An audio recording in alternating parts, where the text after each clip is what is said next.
जो शांति से नहीं बैठे वो बाहर जाए।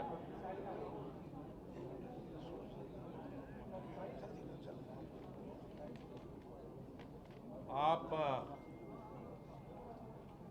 का सबका बहुत बहुत धन्यवाद। मेरे सभी साथी, सीनियर साथी और उससे दुगनी संख्या में पीछे हमारे नौजवान साथी, भाई बहनें सब यहाँ मौजूद हैं,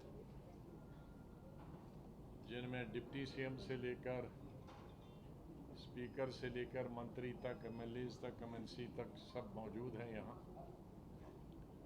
जम्मू कश्मीर के भी एक दो साथी मौजूद हैं, बाकी तो मैं कश्मीर कल जा ही रहा हूँ, उनसे वहाँ मीटिंग होगी। और इसी संख्या को मैच करते हुए आप मीडिया भी इसी संख्या में आए हैं। आप सबका बहुत बहुत धन्यवाद। और पिछले दिनों में जब से हमने नई पार्टी की चर्चा की और जम्मू कश्मीर में आए, तो चाहे वो स्टेट का मीडिया हो या नेशनल मीडिया हो, उनका सबका मैं आभार प्रकट करता हूं कि आप सब ने उसको बहुत अच्छी पब्लिसिटी दी। और मुझे पूरा विश्वास है कि इलेक्शन तक ये जितनी जितनी गतिविधियां हमारी बढ़ती जाएंगी उतना ही आपका सहयोग भी बढ़ता जाएगा। बड़ी बेताबी से हमारे साथी जम्मू कश्मीर के और मीडिया के और पूरी कंट्री के जो हमारे शुभचिंतक हैं या सहयोगी हैं, वो सबसे पहला यही क्वेश्चन करते हैं कि पार्टी का नाम क्या हो, उसका झंडा कैसा हो। पार्टी का नाम रखना बड़ा मुश्किल है। बहुत सारी रिकॉग्नाइज्ड पार्टियां नेशनल और रीजनल है, और विशेष रूप से जम्मू कश्मीर में पार्टी का नाम रखना और भी मुश्किल होता है। यहाँ डाइवर्सिटी है हमारी स्टेट में, सौभाग्य की बात है। बड़े दो रीजन हैं और फिर उनके अंदर सब रीजन्स हैं, जिन सब रीजन्स में अलग अलग भाषाएं हैं, हमारी कल्चर की अलग अलग रिवायतें हैं। तो सबकी समझ में आए, जम्मू के लोगों की, कश्मीर के लोगों की, और जो गांव देहात में रहते हैं, मजदूर हैं, व्यापारी हैं, पढ़े लिखे लोग हैं, या हल चलाने वाले हमारे किसान हैं, शहरों में गाने इधर आरसपुरा से लेकर और कश्मीर से लेकर और दूर दराज इलाकों, उनकी ज़बान पे भी आना चाहिए। मेरे ख्याल में मेरे पूरे साथियों ने, दोस्तों ने पूरे हिंदुस्तान से तकरीबन 1,500 के करीब नाम भेजे। कुछ पूरे उर्दू हैं, कुछ पूरे संस्कृत में है, लेकिन मैं तलाश कर रहा था, जैसे पंडित जवाहरलाल नेहरू ने कहा था कि हिंदी और उर्दू का मिक्स जो होता है वो हिंदुस्तानी होता है। और हिंदुस्तानी वो भाषा है जो हम घर में सब धर्मों के लोग, सब जबानों के लोग बोलते हैं, विशेष रूप से सेंट्रल इंडिया और नॉर्दर्न इंडिया में, दक्षिण को छोड़कर। तो वो नाम तलाश करने की कोशिश थी, प्रयास थी, और उसके बाद हम इस नतीजे पे आए कि लोकतंत्र भी बीच में हो, उस नाम के शांति भी उसके अंदर हो, और स्वतंत्र भी हो, स्वतंत्र विचारधारा से हो, सोच से हो, और अपनी सोच। पिछले दिनों कई लोगों ने हम पर आरोप लगाए, उस पार्टी इस पार्टी से समझौता। हमारा सिर्फ अपने दिल और दिमाग से समझौता है और जम्मू कश्मीर की जनता से समझौता है और किसी पार्टी से समझौता नहीं। न हमने किसी पार्टी से कंसल्ट करके पार्टी बनाई है। हमने सिर्फ अपने साथियों जो यहाँ बैठे हैं और जो कश्मीर में बैठे हैं उनसे विचार करके ये पार्टी बनाई है। किसी पार्टी का इसमें कोई रीजनल हो, नेशनल हो, कोई कानो कान खबर नहीं है और न नाम की खबर है, न पार्टी बनाने की खबर थी और न ही किसी पार्टी की सोच हमको प्रभावित कर सकती है। हमारी अपनी सोच, अपना दृष्टिकोण अलग, अपनी विचारधारा, वही विचारधारा जो गांधी जी की विचारधारा उन्होंने हमें दी, जिस विचारधारा से हमको आज़ादी मिली और उस विचारधारा के साथ हमारे देश के करोड़ों किसान, मजदूर, नौजवान और फ्रीडम फाइटर थे, वही विचारधारा हमारी चलेगी। इसमें कोई भेदभाव की कोई गुंजाइश नहीं होगी। हमारी नीतियां जातिवाद और धर्म से प्रेरित नहीं होगी, उनका कोई असर नहीं होगा। हम सबका धर्म और जाति हमारे दिल के अंदर है। कोई पूजा करेगा, कोई गुरुद्वारे में जाएगा, कोई मंदिर में जाएगा, कोई मस्जिद में जाएगा, कोई चर्च में जाएगा, पूरी आज़ादी है। लेकिन जो राजनीति में वो टपकना नहीं चाहिए। हमारा राजनीति में हमारे सामने सब धर्मों का सम्मान है, सब धर्मों का इज्जत है और सब पार्टीज की भी इज्जत है। इसके साथ साथ ही मैं ये भी कहना चाहूँगा कि मैं अपने साथियों से मैंने कल निवेदन की, मैंने सब लोगों से मीटिंगें की पूरा दिन, इसलिए आपसे मिला नहीं। सीनियर और हमारे नौजवान साथी हैं। मैं पिछले 2-1 हफ्ते से देख रहा, बहुत तू मैं हो रहा। मैंने शुरू में कहा था कि मैंने कभी किसी लीडर और किसी पॉलिटिकल पार्टी के बारे में नहीं, पार्लियामेंट के अंदर हो, विधानसभा के अंदर हो या जनसभाएं हों, कभी बात नहीं की। हाँ, पॉलिसीज की बात करते हैं, हमें अपनी पॉलिसी की बात करनी, अपनी नीति की बात करनी। वो हमारी मुखालिफ जो है साथी पार्टियां, वो हमारे दुश्मन नहीं। हमको एक फर्क ड्रॉ करना पड़ेगा कि दुश्मन और पॉलिटिकल पार्टी, ये दुश्मनी और पॉलिटिकल पार्टीज दो मुख्तलिफ चीज़ें। पॉलिटिकल पार्टीज हमारे पॉलिटिकल कम्पिटिटर्स, चाहे लेजिस्लेशन में हूँ, पार्लियामेंट में हूँ, या चाहे वो जिला परिषद में हो, पंचायत समिति में हो, सरपंच में हो, उप सरपंच में हो, वो हमारी कंपटीशन है। जैसे स्टूडेंट आपस में फर्स्ट क्लास फर्स्ट के लिए compete करते हैं, लाखों लोग उसमें पार्टिसिपेट करते हैं। कोई सेकंड डिवीजन के लिए करते हैं, जो नहीं compete करते हैं वो थर्ड डिवीजन में आ जाते हैं, कोई फेल हो जाता है। लेकिन वो दुश्मन नहीं है, एक क्लास में रहते हैं। तो इसी तरह से जितने भी पॉलिटिकल पार्टीज हैं, उनकी विचारधारा कुछ हो, उनका स्लोगन कुछ हो, वो जनता पर है कि वो उनकी लीडरशिप मानती हैं या उसकी विचारधारा कबूल करती हैं या उनकी सोच को कबूल करते हैं या उनके मैनिफेस्टो को एक्सेप्ट करती हैं या ना करती हैं। हमें अपनी बात कहनी, हमें किसी लीडर के खिलाफ कोई शब्द नहीं बोलना। उनको देने दो, हमें लोगों के को देने के लिए बहुत कुछ, जिनको लोगों के देने के लिए कुछ नहीं होगा वो गालियां देंगे।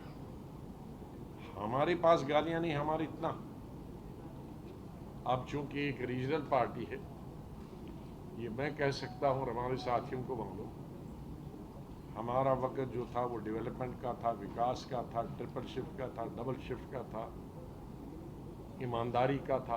कानून हमने बनाया कि जिसकी संपत्ति अपनी इनकम से ज़्यादा होगी वो संपत्ति सरकार की होगी। कई लोगों की संपत्ति हमने जब्त की, प्रोसेस में बहुत सारे थे, उसके बाद उसको परस्यू नहीं किया। और मेरे ख्याल में रिकॉर्ड है मेरे वक्त में पूरे हिंदुस्तान में 6 दिन हफ्ते में असेंबली चली, जो कि हिंदुस्तान का पहला रिकॉर्ड है। कोई असेंबली पार्लियामेंट 6 दिन नहीं चलती, तो असेंबली में भी 12-12 बजे तक भी चलती। तो कोई भी आप चीज़ ले लो, उसमें हमें कई महीने लगेंगे वो कहने के लिए। मुझे याद है कि जब मैंने अपनी कारकर्दगी पर विधानसभा में बात की थी, तो शायद वो हिंदुस्तान का और दुनिया का पहला रिकॉर्ड होगा। मैं जब अपनी परफॉर्मेंस के ऊपर विधानसभा में किया, जिसमें 100% प्रेजेंस थी, विधानसभा में 4 घंटे मैंने भाषण किया और 2 मिनट के गैप के बाद काउंसिल में 3.25 घंटे के बाद, तो 2 मिनट के गैप के अंदर 7.25 घंटे, ये मेरे ख्याल में हिंदुस्तान का और दुनिया का रिकॉर्ड होगा। असेंबली से आप ले सकते हैं, काउंसिल से ले सकते हैं, तो कुछ परफॉर्मेंस ही किया होगा तभी तो सुनते थे लोग। तो इसलिए मेरे साथियों के पास वो तमाम कहने के लिए हैं, उन तमाम को हम रिपीट करेंगे। अगर लोगों ने हम पर विश्वास किया, हम पर भरोसा किया, हमारे काम पर भरोसा किया, तो हमें गाली देने की क्या जरूरत है। हाँ, जिन्होंने कुछ काम नहीं किया हो तो गाली देंगे। इसलिए ये मेरे साथियों के लिए है, और मैं मीडिया से भी कहूँगा उस चीज़ को थोड़ा कम हाईलाइट करें।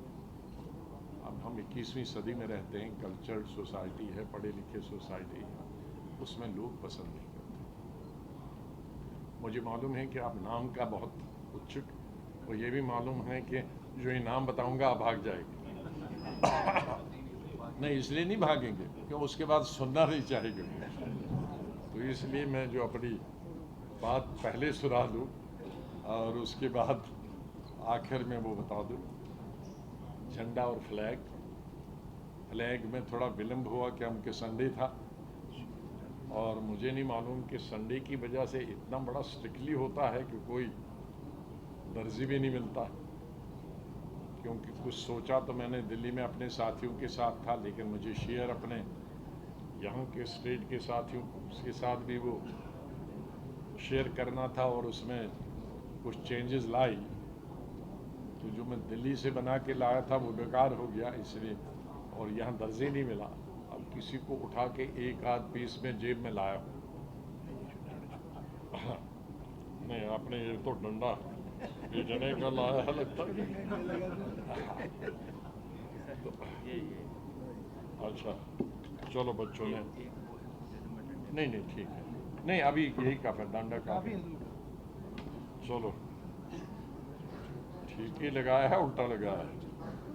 चलो मैं ठीक करूँगा, उल्टा भी लगाया, क्योंकि इस बच्चे को नहीं मालूम कौन सा डंडे की तरफ रखना है और कौन बाहर रखना है।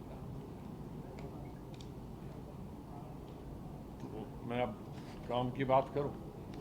हाँ, 2-3 चीज़ें और कहना चाहूँ मुझसे, क्योंकि आज फसल का मौसम है, काटने का और घास काटने का, और कश्मीर में सेब का।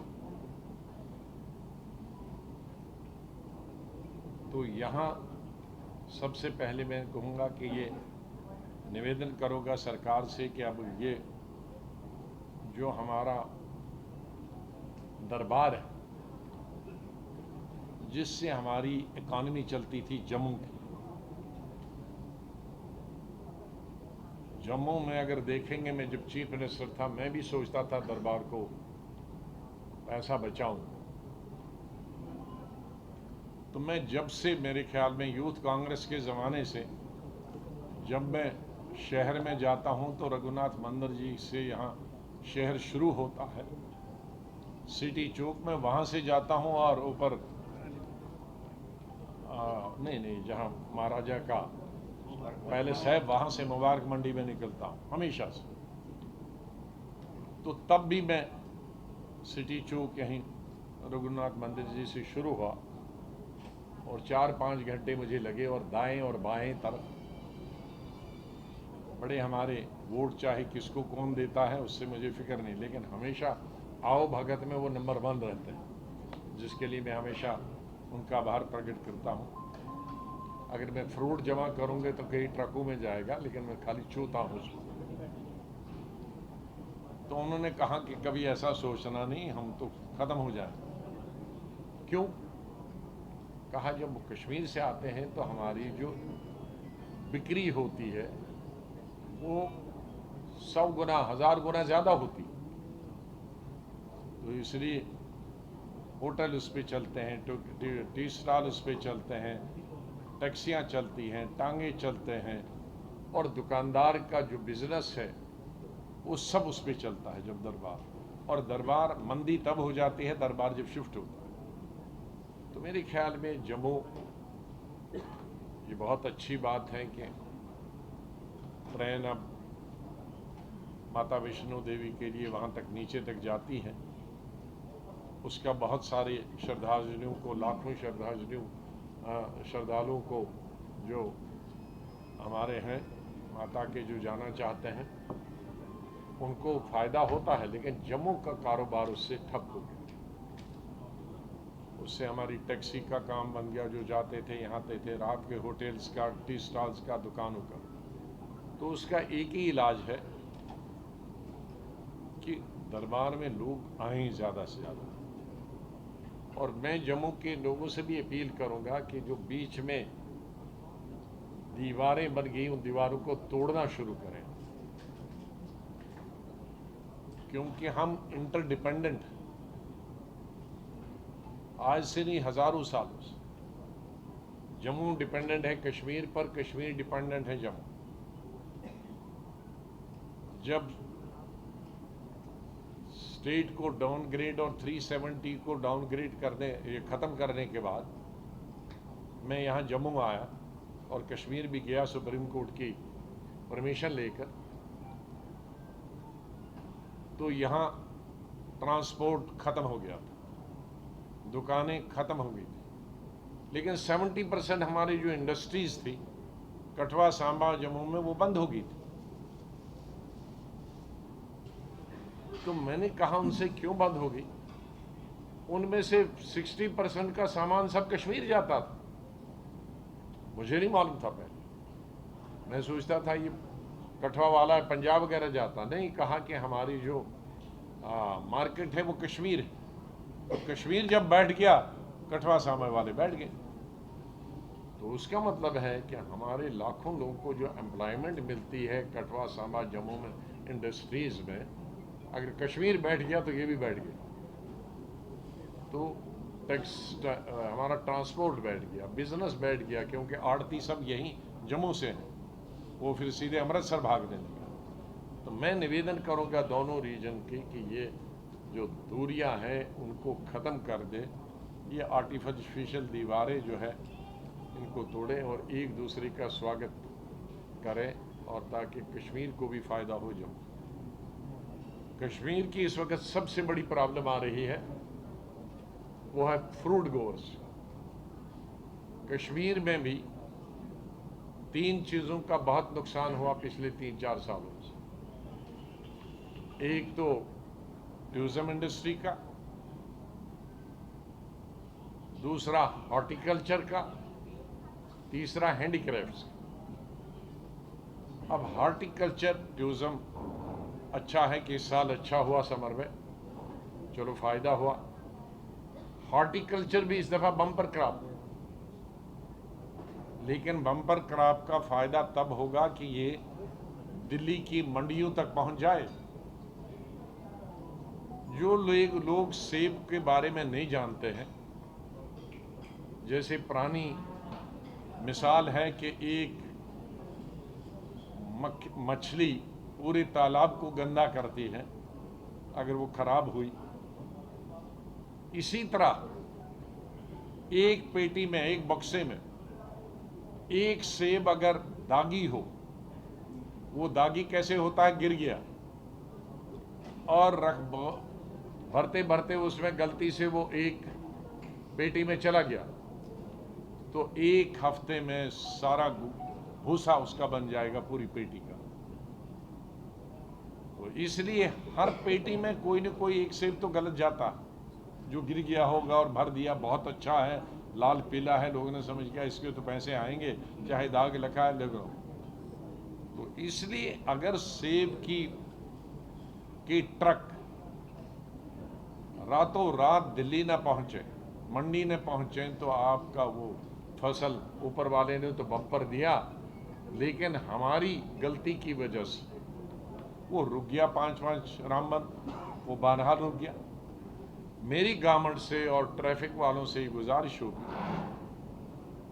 गवर्नर साहब से मैंने कोशिश की तो शायद वो छुट्टी पे हैं, फिर मैं बात करूंगा, लेकिन ट्रैफिक वालों से मेरी गुजारिश है कि अभी 1 महीना कश्मीर से फ्रूट को जम्मू आने के लिए और पूरी जहां जहां उसका डेस्टिनेशन हो मंडियों में जाने के लिए वही प्रायोरिटी देनी चाहिए जो हम एम्बुलेंस को देते हैं। एम्बुलेंस जब चलती है तो सब दाएं बाएं हो जाती है, यही प्रायोरिटी दी जाए, वरना हमारे बम्पर क्रॉप का कोई फायदा नहीं। ये मेरा उनसे निवेदन है। तो इस तरह से हमारे जम्मू कश्मीर की ये 2-3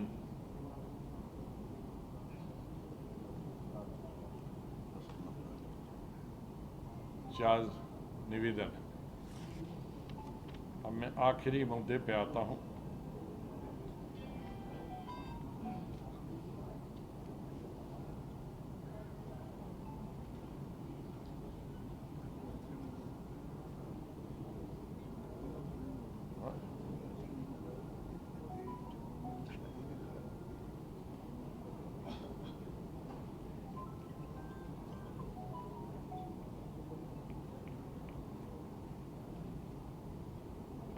इससे पहले मैं ये बात 1-2 चीज़ें और बताऊं।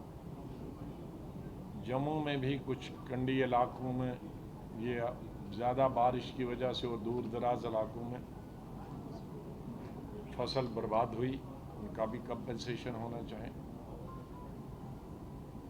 और नवरात्रि आज से शुरू हुई, मैंने इसका उल्लेख पहले ही कहा है, आज नहीं कहा लेकिन हफ्ता भर पहले, कि मैं पहले 23 तारीख को ये अनाउंस करना चाहता था, फिर देखा कि श्राद्ध है, तो हमने सोचा कि नवरात्रि के पहले शुभ अवसर पर हम भी एक नई शुरुआत करें। तो इस अवसर पर जबकि हमने नई पार्टी की शुरुआत की है, इस अवसर पर मैं जम्मू कश्मीर के सभी मेरे भाइयों को और देशवासियों को नवरात्रि की शुभकामनाएं देता हूं। और अल्लाह करे, भगवान करे कि हमारे देश में शांति हो, सब प्यार से रहें, अमन से रहें, हमारी स्टेट में भी सब शांति अमन से रहें, खुशहाली हो, सब खुश रहें, सब धर्मों के लोग, सब जातियों के लोग जहाँ जहाँ भी है। पार्टी का नाम है डेमोक्रेटिक आज़ाद पार्टी।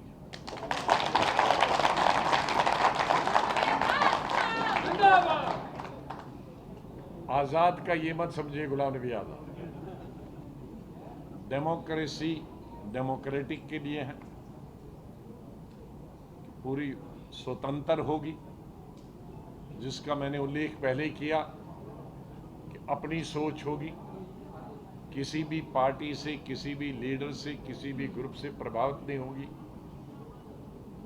अपनी सोच होगी और आज़ाद रहेगी। आज़ाद मीन स्वतंत्र, इंडिपेंडेंट। और पार्टी डेमोक्रेटिक रहेगी, नीचे से इलेक्शन सब रहेंगे, ऑटोक्रेटिक नहीं रहेगी। एक हाथ में पावर नहीं रहेगी। जो हमारा कॉन्स्टिट्यूशन होगा उसमें प्रावधान होगा टोटल डेमोक्रेसी के आधार पर, और पार्टी की जो सोच होगी वो स्वतंत्र होगी, आजाद होगी। हमारी पार्टी का जो फ्लैग है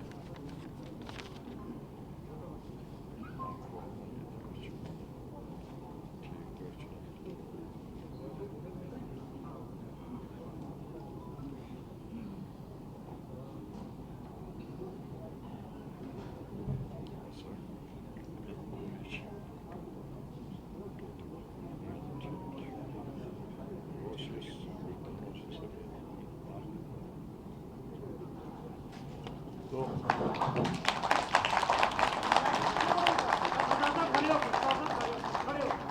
फिर ये सब खड़े होंगे तो ना ना ना फिर सब खड़े होंगे तो पिछड़े वालों को कुछ। भारत माता की जय, भारत माता की जय, भारत माता की जय। बंद रखो, क्यों मत रखो, क्यों देते? एक बार नाम भी बोल दीजिए। डेमोक्रेटिक आजाद पार्टी।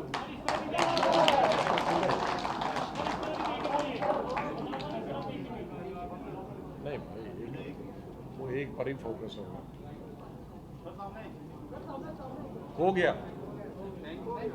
अब मैं डिफाइन करूंगा तीनों कलर।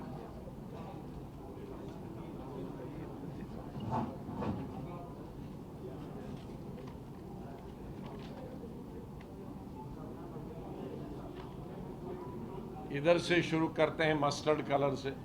अभी तो फरवरी में भर के आएंगे, दिसंबर में ये जम्मू के और कश्मीर के खेतों में।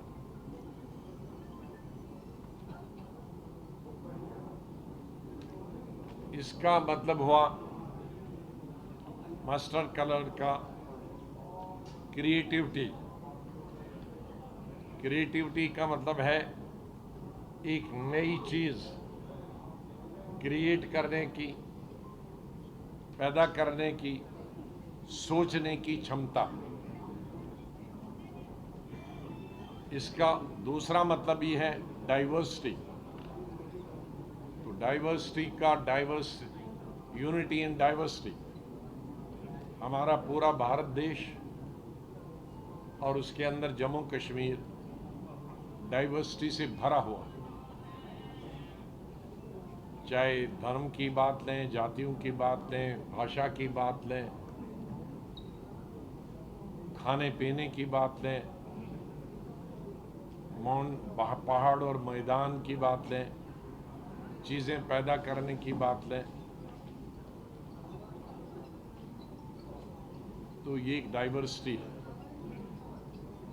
वाइट का मतलब हुआ जो बीच में है शांति, अमन। तो हम गांधी जी को मानने वाले हैं,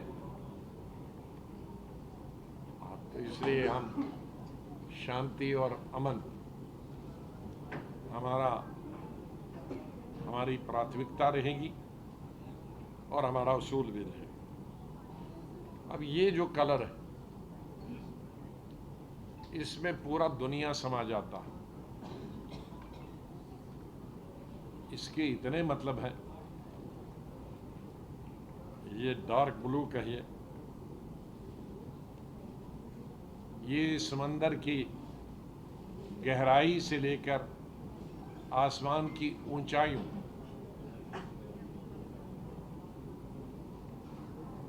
तक इसकी लिमिट। हमारे अंदर दिल में इतनी गहराई होनी चाहिए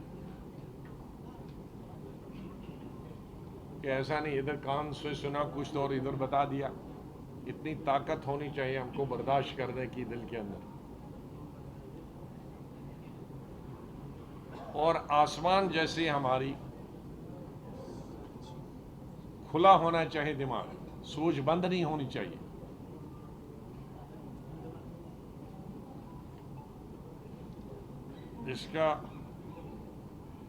इसके साथ साथ जो दूसरे मतलब है, ओपन स्पेस, खुला जगह, फिर फ्रीडम, आज़ादी, सोचने की, बोलने की आज़ादी, इंट्यूशन, अंतर्ज्ञान, इंट्यूशन भी आनी चाहिए, फिर इमेजिनेशन, कल्पना, फिर इंस्पिरेशन होनी चाहिए, इंस्पिरेशन होनी चाहिए, प्रेरणा।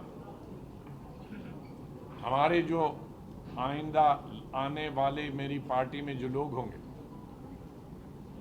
वो इंस्पिरेशन बनने चाहिए,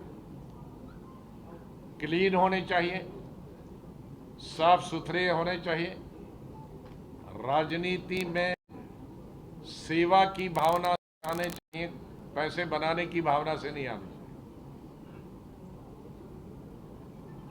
ताकि उनको देखकर हमारे आने वाले जो बच्चे या बच्चियां हैं शहर में, देहात, वो इनको इंस्पायर कर सकते हैं, उनसे प्रेरणा मिल सकती है।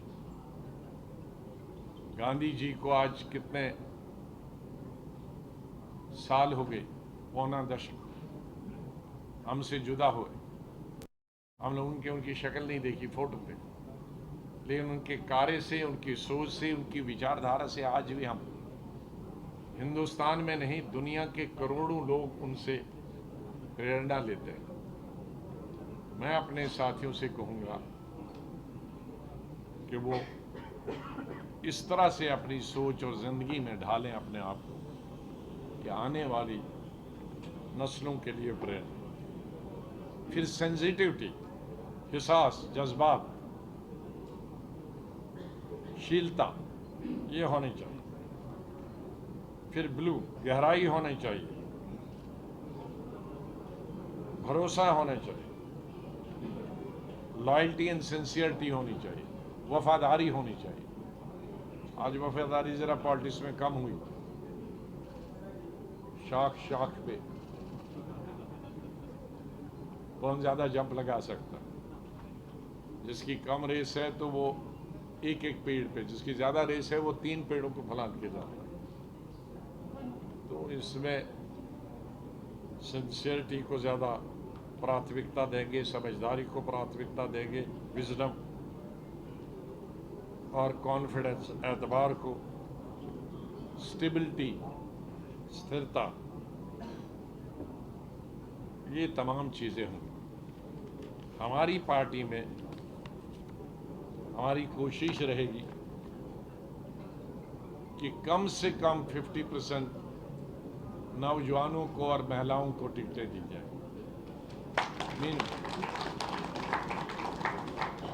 ताकि आने वाली नस्लों के लिए यहाँ कोई एज बार हम नहीं रखेंगे।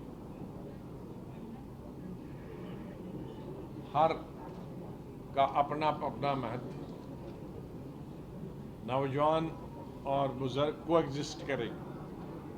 जैसा हमारा समाज है, जैसा भगवान ने हमें बनाया है, कोई भगवान उठा के नहीं लेता है एक एज के बाद। मेरे पास पार्लियामेंट में मिसाल हैं जो 90s में भी रहे,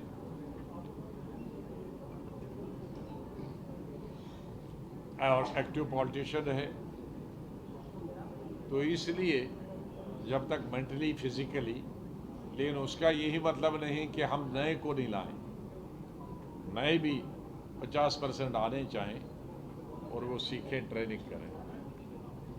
तो ये हमारे कुछ विचार थे। मैं आज रिक्वेस्ट करूंगा, क्वेश्चन अगर होगा तो मैं तो अभी यही हूँ, कहीं जा नहीं रहा हूँ। यहाँ से कश्मीर जा रहा हूँ, फिर यहाँ आ रहा हूँ, कहीं एक दिन, महीने में 2-4 दिन मैक्सिमम, और दिल्ली गया तो गया, बाकी मैं स्टेट के अंदर हूँ। लेकिन आज इसी से रिलेटेड करें, नाम और पार्टी से, क्वेश्चन तो अच्छा रहेगा अगर किसी ने करना।